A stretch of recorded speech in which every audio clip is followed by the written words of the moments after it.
meet my bride. Let's go for a ride in my newfangled automobile.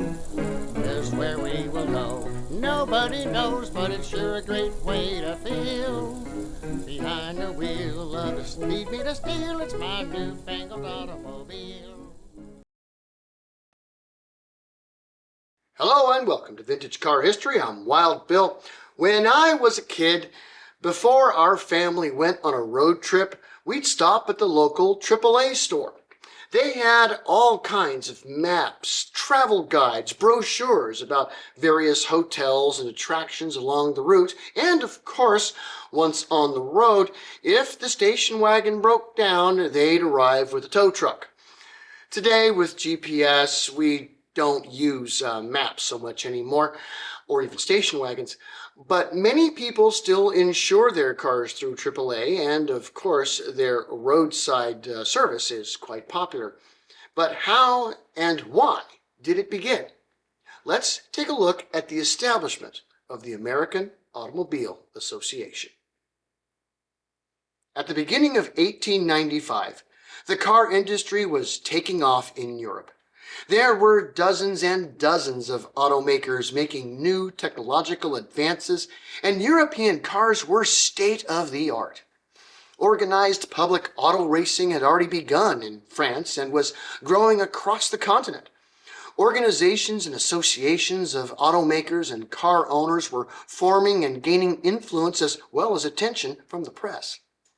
At the same time, across the pond there were only two car makers, Duryea and Balzer. The USA, having almost no roads of any kind, was slow to enter the automotive industry.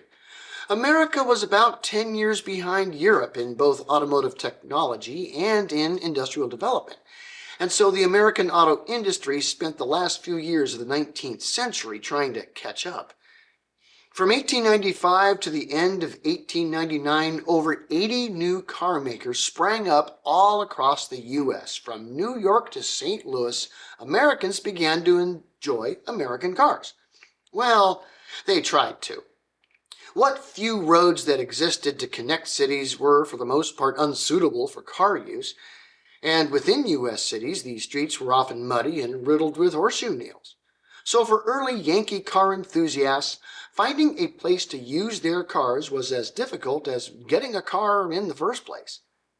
The first significant attempt by Americans to use their cars was the fiasco known as the 1895 Chicago Times-Herald race. It was late in the year that the newspaper decided to promote a motor vehicle race from Chicago to Milwaukee and advertised it in their paper. Well, after they discovered that there were no suitable roads connecting the two cities, they decided to change the route. Now it was going to be a 54-mile-long circuit around Chicago. The actual course was changed just about daily until the first cars began to arrive to compete, and were immediately arrested. No one bothered to notice that motorized vehicles were outlawed in city limits.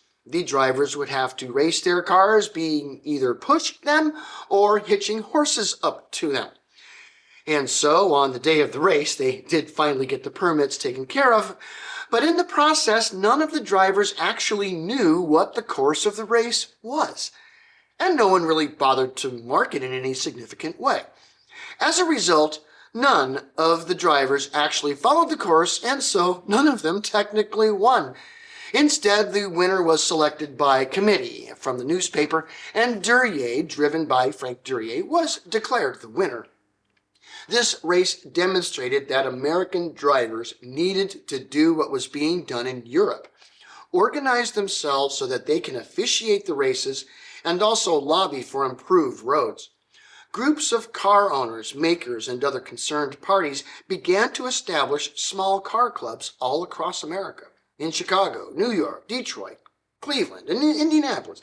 By 1900, most major cities in the U.S. had a local car club to promote road reform and also to organize races. Now all the American car world needed was a champion. That champion was Winthrop Skerritt. This Illinois native was a well-educated man and a banker by profession, and a good one. By the late 1890s, he had moved to New York, where he either chaired or outright owned several various banks and trusts. So Skerritt was wealthy and quite influential, and a complete gearhead. Winthrop fell in love with the car, and by 1900 owned several. However, Victorian-era USA was full of cities and towns that had laws either restricting or outlawing outright the use of cars. And since roads outside of towns didn't really exist, it was on city streets that a car could be really used in the U.S., and most streets were forbidden to cars. Skerritt took action. In 1899, he issued a press release titled "The Motorist's Declaration of Independence" to bring awareness to the motoring cause. This document made it quite clear that there were a lot of people in the U.S. that wanted to grow the automobile industry, but various local legislations are hindering the process unnecessarily. For example, the Declaration states, amongst other things, quote, "First of all, we are not disregardful of the rights of other users of the highway. We desire to obey the laws of our state, not only in their letter, but in their spirit. But we have certain rights.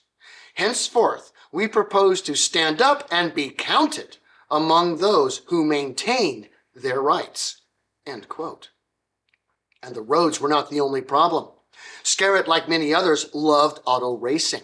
Over in Europe, races were officiated by the National Automotive Association, that is respective to the country: France, Britain, Germany, etc. Unfortunately, the continental United States has about 3/4 of the size of the whole of Europe. Yes, there were car clubs in the USA by the turn of the 20th century, but they were all city or state-based. A national American auto racing authority simply did not exist, and this made the big-name European racers and race car makers a bit skeptical of racing on American soil. On the road side of things, Winthrop lobbied tirelessly for improvements of existing roads and the building of new ones, while also crying out for legal reform to make cars equal to horses on the road. Meanwhile, he helped car enthusiasts to start their clubs and knew just about anybody in the U.S. auto industry. He wanted the USA to be recognized as a hub of auto racing worldwide. He just needed to create an auto racing authority in America that would be respected by the international racing community. It was March 4th, 1902, that Winthrop Skerritt gathered together his friends that led the 9 largest car clubs in the U.S. at a hotel in Chicago and created the American Automobile Association. All agreed to pool their resources and agreed to promote both road development and officiate all auto racing in America. Finally, the United States could sponsor and officiate a European-style road race and do so on equal terms with the other European national clubs. The Vanderbilt Cup of 1904 would be the first international auto race held on American soil and sanctioned by the USA's internationally recognized official racing authority, the American Automobile Association. The association created the racing board and, through their officiation, would manage the major American auto races, the Indy 500, the national championships, and others. Yet at the heart of the organization was the desire to make motoring available and safe for all Americans. In the first decade of the 20th century, AAA went on massive public relations campaigns nationwide to raise public awareness about cars and help familiarize the public to them. They began to publish road maps in 1905 and offer classes in operating automobiles and in traffic safety. And of course, they pushed the government at various levels to make usable roads. It took many years of work, and their first major success was the passing of the Federal Aid Road Act of 1916. This law was the basis of the state and sometimes federal roads called routes. AAA no longer sponsors races, having spun off a new club to handle that in 1958. Yet the organization is responsible for many of the roads we have today. as well as the traffic safety on the roads of America, as well as the safety features of the cars themselves. AAA began as a society of American gearheads that wanted to spread the fever across the country.